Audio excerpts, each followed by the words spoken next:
Welcome back to another episode of Dangerous Treasures, boys and girls. Got a talking episode for you. I got a buddy. It's a funny inside joke there. You may or may not catch it. That he's interested in wood turning. So I'm going to go over some basics. He probably knows enough. You probably know enough, dear viewer. But I'm going to handle some of the basics actually turning. Mostly covering things such as the tools available and what you can do with those tools. Some of the nomenclature of the lathe itself. There's a lot going on here, and let's see if we can't get you started. I might even hit up on a couple of techniques. Maybe not. We'll see if we got enough time in this episode or if we have to move to another episode. Let's roll.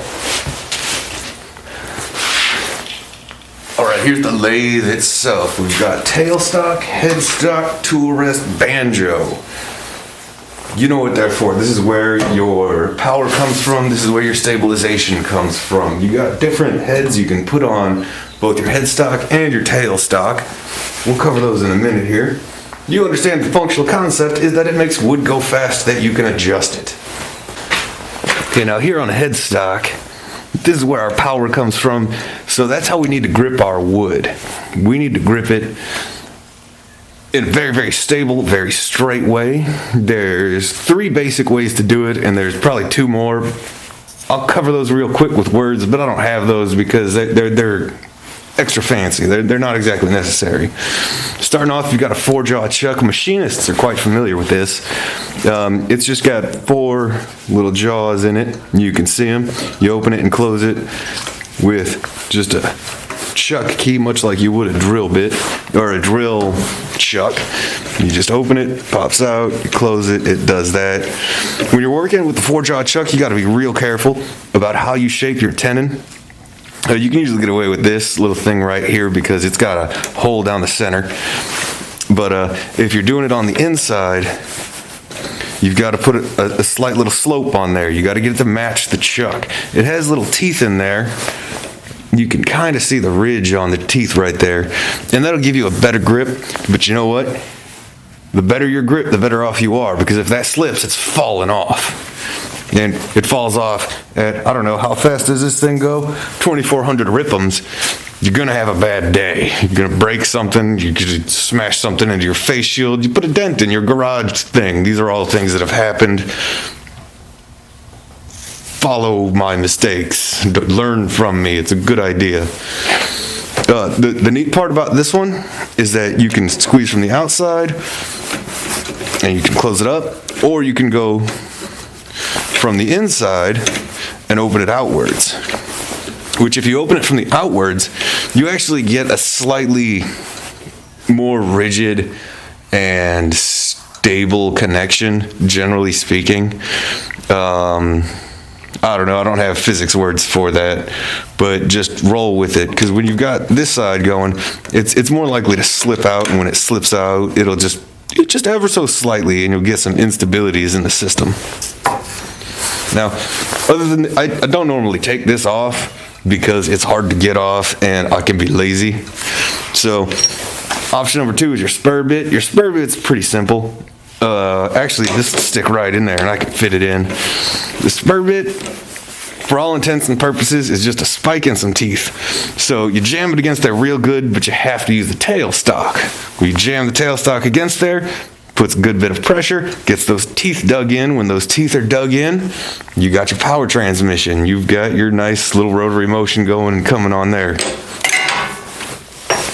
Here's a 3rd basic option. This is a pretty good option. I'm not using it because one of the complaints I have about this lathe, I don't have a lot of complaints, but this is probably my number 1. That just the motor is right here.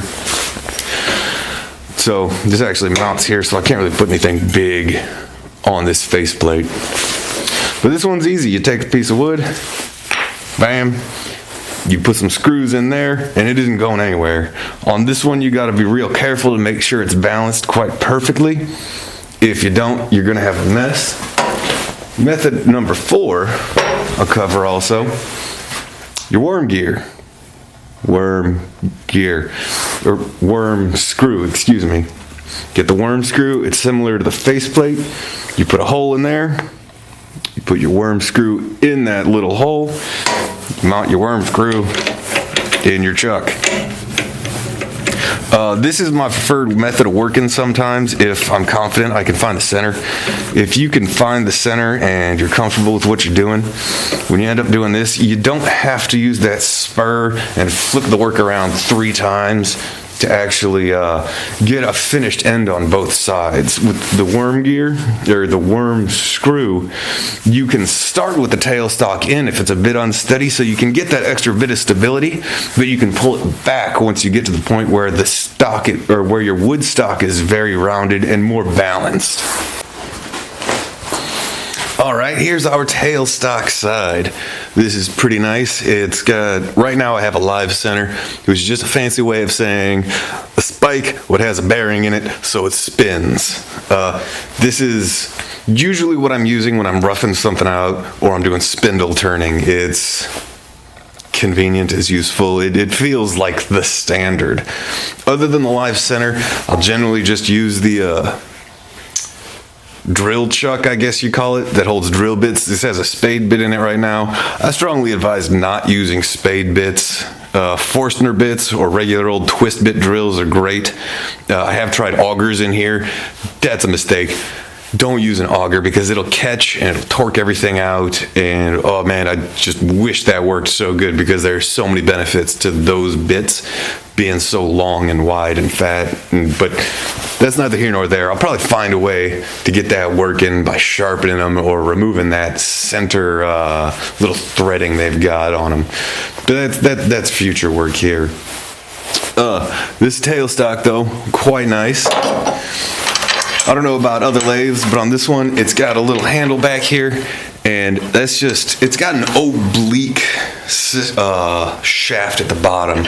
And when you twist it, you move that oblique center towards the holding plate, and that holding plate actually leaves it in place. You can adjust it. There's a little nut on bottom, but I'm not going to cover that. I might do that one day, but that's a lot I need to know.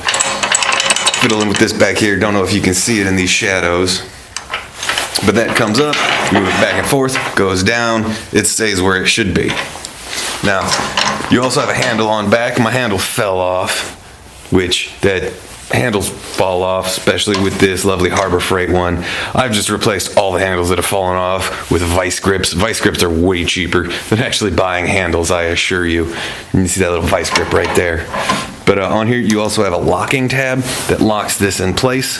Other than that, you rotate that, it scoots in. You rotate it the other way, it scoots out. So that's where you get your pressure from, is from your screw. And you can't just jam it in there and tighten it down and hope that it works. Nope, you gotta loosen it, you gotta jam it in, then you gotta, and then you gotta lock it, and then you shoot it in there, give it a good bit of pressure. You need a lot of pressure when you're using a live tail center, or when you're using drill bit, because believe it or not, you don't need it steady while it's moving forward. Now that's the only way to use a drill bit on this tailstock is through this, because if you aren't locked down, you've got to play. That play will ruin your life and your turning. Okay, let me clear this out of the way, because that's no longer important at the moment. But what you're viewing at right now is the tool rest and banjo. Now, this is a non-standard tool rest. I broke my old one.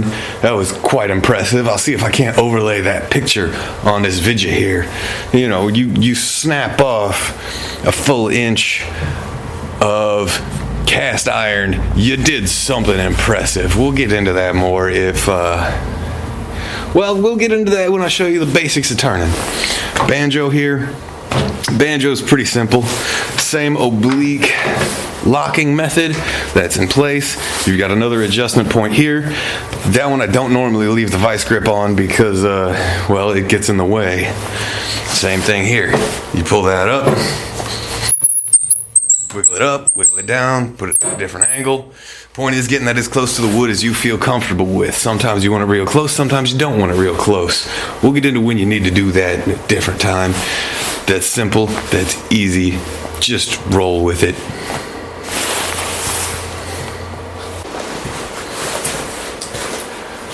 All right, here's a nice quick little setup just to show the basics of actually turning. If you've never turned before, start with spindle turning. You don't want to do a single point turning until you know how to use the tools you're working with, because single point has the potential to be very dangerous. I have no idea. Oh, there it is. Spur center. Because it's a spindle, I'm working with this rough bit of wood. This is a piece of mulberry I pulled off a neighbor's tree. It's real nasty, and I'm afraid it's going to split. This is dangerous wood to work with, only because it's so old, and it's dried, and it's gotten wet, and it wasn't taken proper care of during the forestry phase of collecting wood. But you know what? If it slips apart and it breaks, I'll have some great footage, so I'm gonna roll with it anyway. To get that in there, just gonna get my spur center over here, pull that out. I'm just eyeballing where the center is. That's usually okay with a spindle, or if you really know what you're doing and you're not afraid of hurting yourself. But they sell center finders. You can use a ruler, you can use an angle, you can do all sorts of things. But as you can see what I did, I faced it against the spur center using that center bit that's coming out, laid it across, centered it on the tailstock, loosened the tailstock's, pushy bit, made sure it was locked in place. Now I'm putting a bit of pressure on it with this head. It's got a pretty good amount of pressure on it. I don't know how this wood's gonna play. I've got decent engagement over here on the spur bit. So I'm going to lock my stock, get that tool rest about where it should be. Before you ever do anything on a lathe, you get your banjo in place, you get your tool rest where you need to be, you spin it a couple of times just to make sure you're not slapping yourself around. If you turn it on and you hit your tool rest, there's a good chance you're going to disengage your wood from something, or there's a good chance you're going to disengage your tool rest from your banjo. Neither of these are a pleasant experience. I have had both of them happen. Makes you feel alive. Also almost kills you. Alright, so let's do the actual turning. One of the things I do recommend if you ever buy a lathe is you get one with a variable speed. Even this shady Harbor Freight one has a variable speed on it. That's good because you want to rough out a lot slower than you want to finish. That way you don't have to open it up, change your belts on your various pulleys in just a terrible time. This one actually has a CV belt drive in it. It's a transmission much like your lawnmower or your questionable Japanese cars. It's fantastic. Maybe I'll do a review video of this lathe one day. That'll be a lot of fun. I'm not disappointed with it, but it's got some fun little quirks to it as opposed to the more modern methodology sort of lathes you can find. But starting out, face shield, always face shield 100% of the time. Sometimes I wear it. Well, you probably start out by wearing it just to keep your shavings off your face. Sometimes when you're turning, you get it at just that right angle and the wood chips just right in the nugget area. And that's an irritation. Safety glasses won't prevent that irritation. Also wear it because there was once upon a time I was on the lathe, broke my goddamn nose. Blessed though, I was wearing safety glasses. I had 1/2 kilogram of wood come up what was supposed to be a bowl and hit me right in the schnoz. That was quite unpleasant. But now that we've got our face shield, we've got our roughing gouge. Roughing gouge. This is tool numero uno, probably the easiest to use properly. You can see it. It's just a U shape. It's got a 45-degree bevel there. Not going into sharpening. Sharpening is an episode all on its own. The way you handle this is, let me get you around to the other side over here. Okay, now you can see what I'm actually doing. So, the way you hit it up with your roughing gouge is you simply approach the wood and little shavings will fly off at you. Let's give you a quick demonstration. I've got my face shield down, got my tool rest checked out. Let's fire it up. I want a slower speed than that, so I'm gonna just turn it down real quick. That looks like it'll be alright. Don't know if you can hear me over the machine. This machine's pretty loud.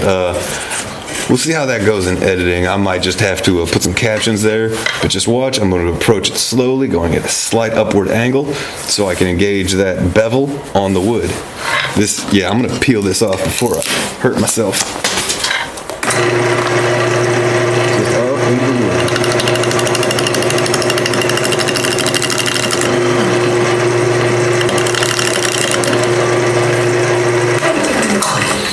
Okay, you saw these nice little shavings coming off here. That's basically what you're looking for at the early steps. You also saw a spur center disengage from the wood. This is really soft, really punky, really old wood. Pro tip, use better wood than me, especially if you don't know what you're doing, because there is a non-zero chance I am going to kill myself on this particular piece of wood.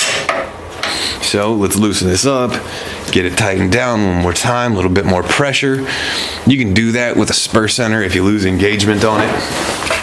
Let's see if we can't get this turned out real quick. Turn the speed up.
Alright, that's mostly rounded out.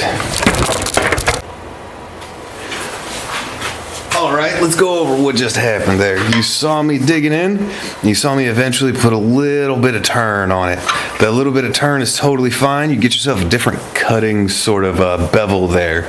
As opposed to sort of chipping it off, you're doing a little bit more slicing when you sort of rotate it in there. I got very, very close to this corner here.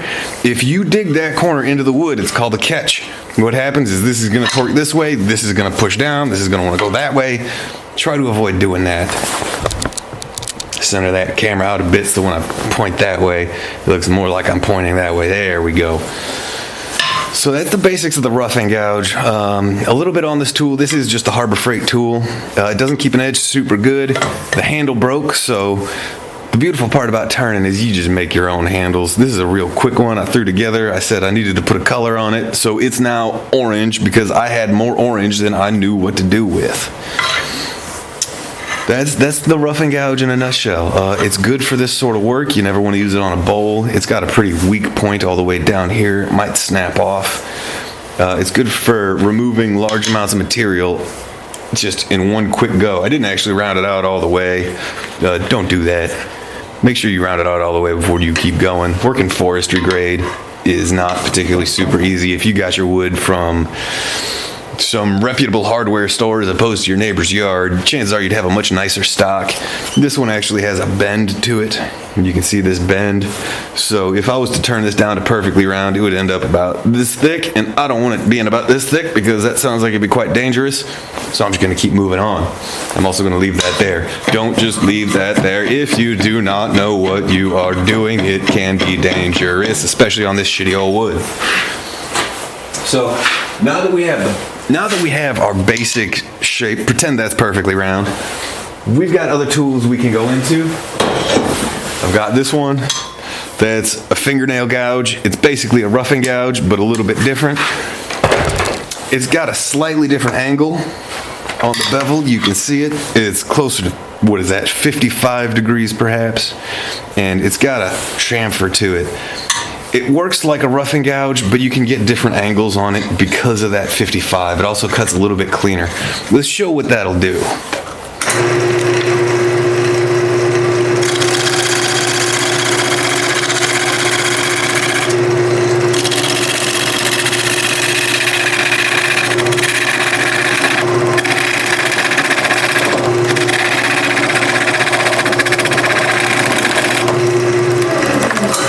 Starters, that was real dull. but it smooths it out a lot nicer because I was riding the bevel. What you do is you get that up against there and you do it as it should. This is actually real dull. That's a bit of a mistake. Whatevs. I don't use this one too often. This one I usually save for particularly hard wood where the rough and gouge is just trying to cut off too much all at once. Besides that, your main two tools are going to be your skew chisel. There's your skew chisel. You can see it. It's got a nice bevel on it right there. It's got 25. This is actually a cutting tool. Chances are, if you're new to this, you're going to be using it as a scraper, which is fine. I still use it as a scraper constantly. It's a great scraper, but it's also a cutting tool. I may or may not cover an entire episode on just how to use this as a cutting tool. It is a very unique sort of methodology to it. It's quite dangerous if you're not using it as a scraper. This is really the king of all tools. Besides that, you have actual scrapers. That's a flat scraper. It's got a pretty shallow grind on it right there. See if you see that shallow grind. That's used for just digging it in. So let's show you how this bad boy works. This is straight across. You can find them in all shapes. You can get them in half circles, in points, in, I don't know, any topology you can imagine. Not all of them are particularly useful, but this one is. One of the things I did do on this scraper is I use this for finishing the outsides of things that are generally, oh, what's the good word for it? Not perfectly straight. So I've kind of rounded in the edges just a little bit, and what that'll do is that'll prevent catches, because scrapers catch real nasty, and they catch all the time, and it's messy. But let's just show you what this bad boy can do real quick. Here we go. Scrapers like it a little bit faster than your gouges. So let's turn it on, speed it up, get it in there.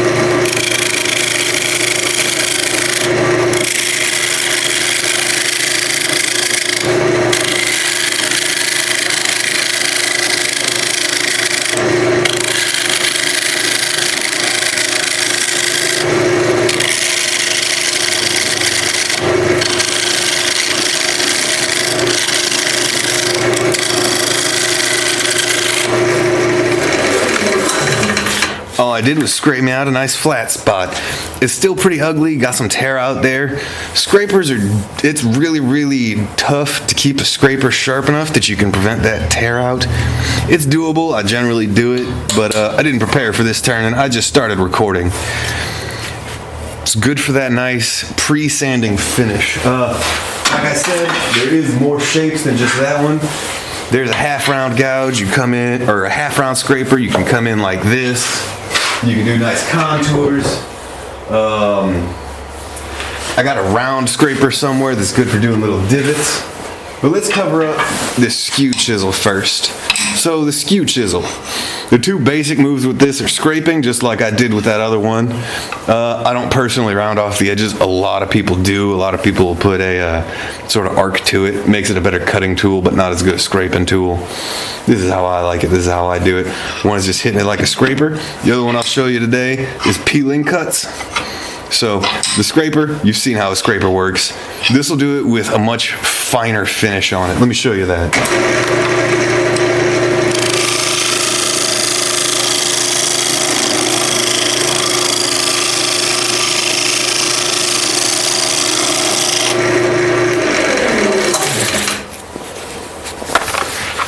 Alright, I thought I'd show you that. There it is. There's a nice little spot right there.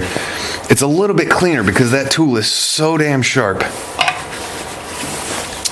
So it's also a very nice finishing cut when you're not using it as a cutting tool. Your best finishing cuts are going to come from your various gouges and using the skew chisel properly. A cut is much cleaner than a scrape, generally speaking. But being like new to it, you're not going to get those perfect cuts with your gouges, so chances are you're going to want to come over it with this here, with some sort of scraper, and when you come through with that scraper, you just sand it down. Sanding's fine. We won't cover that today. But let me show you a peeling cut. A peeling cut, you're going to come at it and you're going to use it like it's a cutting tool, but you got to be careful. You don't want to bite too much off. If you bite too much off, you're going to catch it. That's how I broke my nose, with this very chisel on a bowl.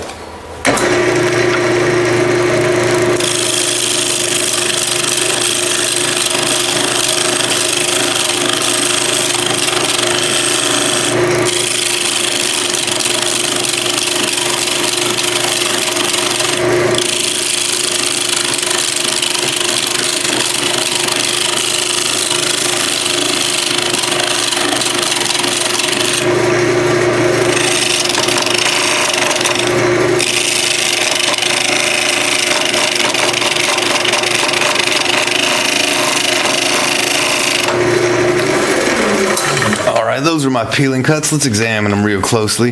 You can see that they're not quite perfect. They do tear out. They tear out more than using it as a scraper. If I were to come through, just scrape that off, it'd probably look a lot nicer. But that's your absolute basics of running a lathe. It's pretty simple. There's a lot more to it than I showed you. There is a lot of feeling. There's a lot of understanding. There's a lot going on here. Whatever you do, just be careful. Maybe I'll do a full episode on safety one of these days, because there is a lot of shit you got to look out for to keep from breaking everything.